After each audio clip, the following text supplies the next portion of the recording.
सर्वप्रथम सर्वांना श्री स्वामी समर्थ. आज आहे 14 जानेवारी आणि आजचा दिवस आहे भोगीचा. आपल्याला माहिती आहे 15 तारखेला यंदा मकर संक्रांतीचा दिवस आलाय आणि एक दिवस आधीचा जो दिवस असतो त्याला भोगी म्हणतात आणि संक्रांतीच्या एक दिवस नंतरचा जो दिवस असतो त्याला किंक्रांती म्हणतात. आता ह्या भोगीच्या दिवशी आपल्याला माहिती आहे आपल्या आयुष्यात बरेचसे आपण कर्म केलेले असतात आणि त्याचे भोग चांगले किंवा वाईट हे दोन्ही प्रकारचे आपल्याला मिळत असतात. तर आजचा जो दिवस असतो म्हणजे भोगीचा जो दिवस असतो त्या दिवशी आपण काही उपाय करून आपल्या भोगाची तीव्रता कमी करू शकतो. मी असं म्हणणार नाही की तुमचे भोग सगळे संपतील. भोग कधीही संपत नाही. चांगले किंवा वाईट हे दोन्ही भोग आपल्या वाट्याला येतच असतात. तर हे भोगाची तीव्रता कमी करण्यासाठी काही आपल्याला उपाय करायचे असतात आणि भोगीच्या दिवशी केले म्हणजे तिळाचा वापर केल्याने हे भोग नक्कीच कमी होण्याचा तीव्रता कमी होण्याची जी तीव्रता असते ती कमी होण्यासाठी नक्कीच मदत होते. तर आपल्याला काय करायचं आहे, आता बऱ्याचशा घरात आपण बघतो की अगदी इडापिडा, दारिद्र्य, बरेचसे लोक आजारी, एखादी व्यक्ती खूप आजारी असते, त्या घरात नेहमी भांडणतंटा होत असतात, मुलांची पतीची प्रगती होतच नाही, अगदी दिवसेंदिवस जिथे आहेत तिथेच आहेत. असं जर का तुमच्या घरात होत असेल तर आजचा छोटासा उपाय हा तुम्ही नक्की करा आणि ह्या व्हिडिओची ज्यांना कोणाला गरज आहे त्यांना हा व्हिडिओ नक्की शेअर करा. तर आजचा व्हिडिओ नक्की पूर्ण बघा आणि व्हिडिओला लाईक करा. काय करायचं आहे, संध्याकाळच्या वेळेला आता तुम्ही कामाला गेला असाल आणि संध्याकाळी 5:30 पासून रात्री 9:30 पर्यंत हा उपाय तुम्ही करू शकता. 9:30 पर्यंत उपाय आटपून घ्या, त्यानंतर शक्यतो करू नका किंवा 10 पर्यंत केला तर ठीक आहे. काय करायचं आपल्याला, आपल्या घरात तीळ आणलेलेच असतील आणि काळे तीळ तर मला वाटतं प्रत्येकाच्या घरात असतील, कारण बरेचसे उपाय मी काळ्या तिळाने सांगत असते. काळे तीळ आपल्याला लागणार आहेत, एक काळा कपडा लागणार आहे. बघा काय करायचं आहे, एक छोटासा काळ्या रंगाचा कपडा घ्या. आता हा कपडा तुमच्याकडे रेशमी असेल किंवा कॉटनचा असेल तरीही चालेल. छोटासा काळ्या रंगाचा कपडा घ्या. त्यात आपल्याला काय करायचं आहे तर मुठभर काळ्या रंगाचे तीळ घ्यायचे आहेत. नंतर थोडीशी पिवळ्या रंगाची जी मोहरी असते, जी तंत्रमंत्रासाठी वापरतो, तीच मोहरी आपल्याला घ्यायची आहे. त्यानंतर त्याच्यात खड्यावालं मीठ घालायचं आहे. हे मीठ 4 ते 5 खडे घाला. त्यानंतर एक अख्खी लवंग त्याच्यात घाला आणि 5 काळी मिरी त्याच्यात घाला.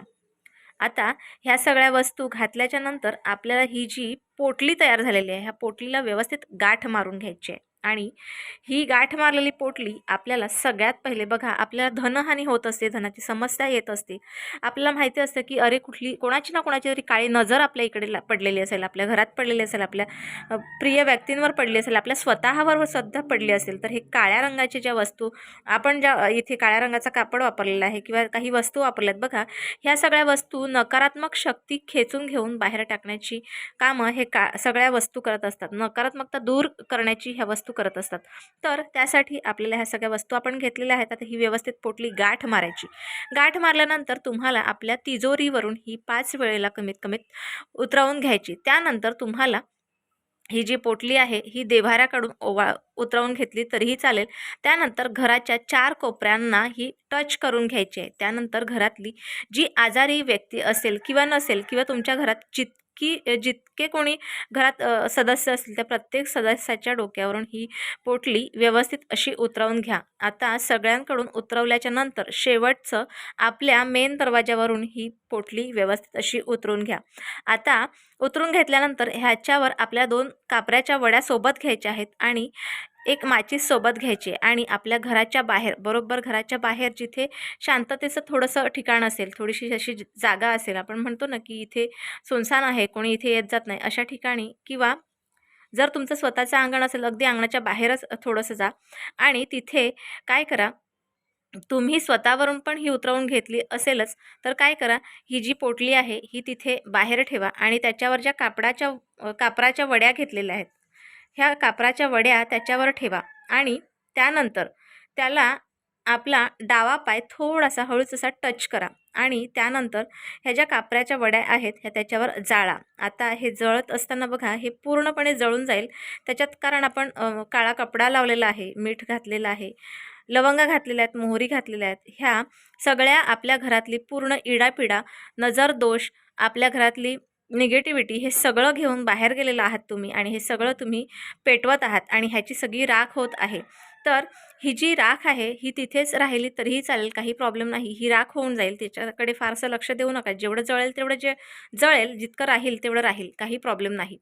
पण कोणी येत जात असेल त्यांच्या रस्त्यात ठेवू नका, थोडंसं बाजूला ठेवा. तर हे जे सगळं जाळून जाईल आणि त्यानंतर आपण आपल्या घरी यायचं आहे, म्हणजे घरात यायचं आहे. पण घरात यायच्या आधी बाहेर तुम्ही स्वच्छ हातपाय धुवून नंतरच घरात यायचं. कारण बघा, आपण आपल्या घरातल्या इडापिडा, आजार, संकट, निगेटिव्हिटी सगळं काही आपल्या घरातून उतरवून आपण बाहेर टाकून जाळलेले आहेत. आणि हा वर्षातून एकच वेळेला उपाय आपल्याला करायला मिळतो. त्यामुळे हा उपाय नक्की करा, कारण पुढच्या वर्षापर्यंत आपल्याला सेफ राहायचं आपल्या घरात. त्यामुळे हा उपाय प्रत्येकाने करा. बघा, अगदी आठवड्याभरातच तुम्हाला नक्कीच फरक जाणवून येईल आणि प्रत्येक उपाय हा काही ना काहीतरी आपल्याला फायदा करून देतच असतो. त्यामुळे उपाय करायला न कंटाळता करा. देवावर विश्वास ठेवा. उपाय करत असताना निगेटिव्हिटी तुमच्या मनात आणू नका, निगेटिव्हिटी विचार आणू नका. तर पॉझिटिव्ह विचार आणत चला, कारण कसं आपण ज्या वेळेला पॉझिटिव्ह विचार करतो तसंच आपल्याबरोबर काही घडत असतं. त्यामुळे आजचा जो उपाय आहे हा प्रत्येकाने करा. भोगीचा दिवस आहे आणि भोग आपल्याला कमी करायचे आहेत, त्यामुळे प्रत्येकाने उपाय नक्की करा. तर आजचा छोटासा व्हिडिओ तुम्हाला कसा वाटला हे तुम्ही मला कमेंट बॉक्सद्वारे जरूर कळवा. व्हिडिओ आवडल्यास लाईक, शेअर आणि सबस्क्राईब मात्र जरूर करा. पुन्हा भेटूया अशाच एका नवीन व्हिडिओसोबत, नवीन विषयासोबत. तोपर्यंत सर्वांना श्री स्वामी समर्थ.